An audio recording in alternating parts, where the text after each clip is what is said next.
إن الحمد للرحمن الذي خلق الإنسان علمه البيان ونزل القرآن على أفضل الإنسان والصلاة والسلام على حبيب الرحمن وعلى آله وأصحابه الذين اتبعوهم بإحسان. أما بعد فأعوذ بالله من الشيطان الرجيم. بسم الله الرحمن الرحيم. قل هل يستوي الذين يعلمون والذين لا يعلمون. وقال النبي صلى الله عليه وسلم: فضل العالم على العابد كفضلي على أدناكم. صدق الله العظيم.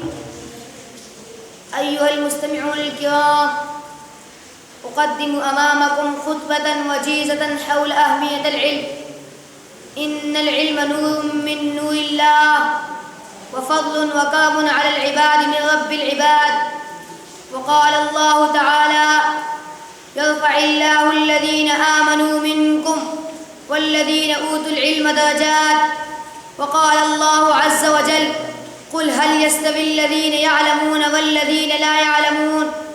وقال النبي صلى الله عليه وسلم: إنما العلماء ورثة الأنبياء وإن الأنبياء لم يورثوا دينارا ولا درهما وإنما ورثوا العلم، فمن أخذه أخذ بحظ وافر. فهنيئا ثم هنيئا لك يا معشر العلماء والطلاب، أخذتم خيرا كثيرا، كما قال الله تعالى: يرفع الله الذين آمنوا منكم والذين أوتوا العلم درجات.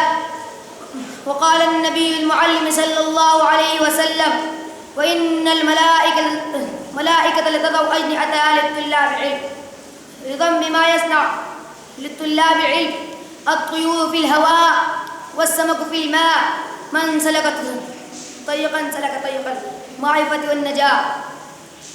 كما قال النبي صلى الله عليه وسلم: من سلك طريقا يلتمس فيه العلم سهل الله به طريقا إلى الجنة.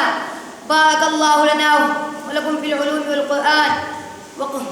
كما قال الشاعر: إنما الدنيا فناء ليس للدنيا ثبوت، إنما الدنيا كبيت